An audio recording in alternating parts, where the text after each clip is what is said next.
Our investigative documentary uncovered a troubling history of city leaders publicly touting police reform while allowing the police department to undermine those promises. Scripps News, in partnership with the Kentucky Center for Investigative Reporting, found Louisville relied on controversial policing tactics, did not support officers, and fostered a culture of abuse of the force in the city's majority black neighborhoods. We found this endangered both officers on the streets and its black citizens. Among those citizens, the DOJ reviewed the case of the killing of David McAtee, a beloved barbecue owner in the city's majority black neighborhood during the summer of 2020 protest. It was one of the central examples in the model city showing how Louisville's reform efforts had failed. Here's that story. David McAtee, a.k.a. Yaya, the barbecue man. Yaya's Barbecue was a rare place in the West End where residents and officers like Dexter Pitts were welcome. The man fed a lot of people for free, and he took care of officers. I offered him money, like, your money's no good here, man. Thank you for what you do. Thanks for looking after the community. Yaya basically befriended the police. Everybody kept problems away from her out of the respect for him. We got crowd out there. It's going down tonight. Marvin McAtee was there helping his Uncle David prepare food. He was focused on getting these ribs on that grill. Not worried for a second that his life would be in danger. As Yaya was getting ready for the late-night food rush, a convoy of LMPD vans followed by military trucks showed up. We start seeing the National Guards, the Humvees, the big ones, few police cars. Police just came. LMPD sent officers in riot gear and guardsmen with assault rifles to squash a protest, when in fact, there was none. There is a such thing as inciting a riot by the police.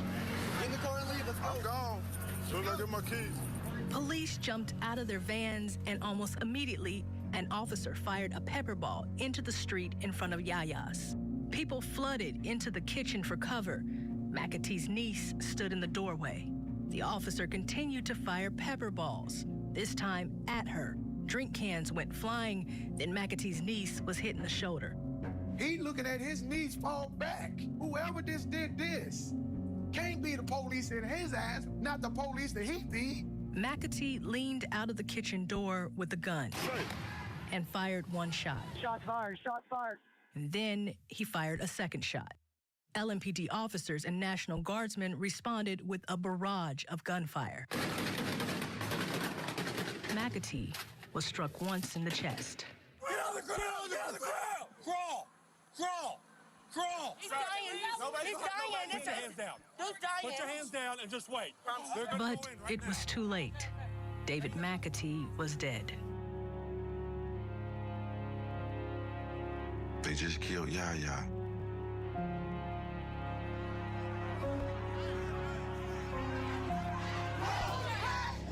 No black blood today. Later that morning, a crowd gathered at 26 and Broadway. The energy was pure disgust. McAtee's body still laid inside his barbecue joint. Bishop Lyons and others tried to restore the peace. All we gotta do is just stay off the street, and they gone. Good. How much more do we have to take? You've already killed Brianna. Now you got Dave and Jaja laying over there. What else do we have to take? Where we're from, right? West End. We always have that feeling. Like, why the hell are they messing with us? The DOJ's report called what you just saw one tragic case. It also answered remaining questions reporters highlighted in the incident. One of those was whether David McAtee shot at officers.